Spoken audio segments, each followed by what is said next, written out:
Siapa di antara kita yang benar-benar memandang nikmat air ini adalah sebagai nikmat yang luar biasa penting dalam hidup? Nikmat air ini adalah nikmat Allah yang sangat luar biasa hebat. Kebanyakan manusia menyepelekan nikmat air. Dia tidak pandang air ini sebagai rahmat dan nikmat Allah yang tiada tara. Kesalahan ada di sini. Ini adalah rahmat dan nikmat yang tiada tara. Rumah sebesar apapun, kendaraan semewah apapun, pangkat setinggi apapun, takkan bisa manakala dibandingkan dengan rahmat Allah yang bernama air. Takkan bisa mengalahkan nikmat air. Oleh karena itu lihatlah di dalam Al-Quran Allah berulang-ulang menyebut air sebagai rahmat dan nikmatnya kepada kita. Agar kita tahu dan kita sadar dalam ketika mentadabburi Al-Quranul Karim, kita sadar bahwa ini adalah rahmat Allah yang tiada tara. Allah berulang-ulang menyebutnya. Wa anzalna minal mu'sirati ma'an thajjaja. Wa anzalna minas sama'i ma'an mubaraka. Wa ja'alna minal ma'i kulla syai'in hayyin. Dan banyak lagi ayat di dalam Al-Quran berbicara tentang nikmat air.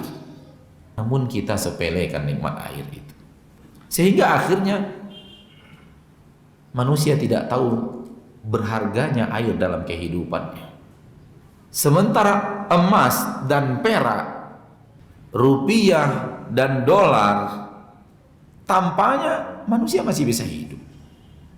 Manusia hanya butuh sedikit, secuil daripada nikmat itu. Tanpa kendaraan-kendaraan mewah manusia bisa hidup. Tanpa rumah-rumah mewah manusia bisa hidup. Betapa banyaknya manusia yang hidup tanpa memiliki nikmat-nikmat yang terakhir kita sampaikan. Nikmat Allah juga tapi tidak seberapa sebenarnya.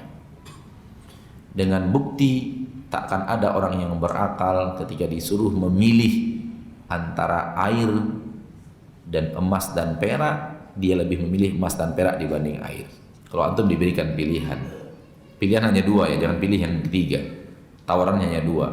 Ditawarkan Allah dapat air tapi tak punya emas dan perak yang banyak, atau punya emas dan perak yang banyak namun tidak bisa dapat air. Kira-kira pilih yang mana? Pilih yang mana? Di sini membuktikan bahwa air ini nikmat Allah yang tiada tara. Namun hati kita yang sering melupakannya, sering menyepelekannya. Mungkin karena dia murah kali ya. Ana katakan justru inilah kehebatan dan kemaha kasih dan sayangnya Allah. Semakin suatu benda, semakin sesuatu itu dibutuhkan manusia, Allah jadikan dia semurah-murahnya supaya semua manusia dapat. Dan semakin sesuatu itu tidak terlalu dibutuhkan oleh manusia, Allah jadikan selangka-langkanya karena tidak terlalu dibutuhkan. Lihatlah manusia butuh seluruh air. Allah banyakkan air di permukaan bumi karena semua hamba-hambanya membutuhkan air. Dan manusia tidak membutuhkan berlian. Allah langkakan berlian di permukaan bumi karena manusia tidak butuh berlian itu. Justru ini adalah rahmat dan nikmat Allah yang tiada tara. Ini kasih sayang Allah yang luar biasa.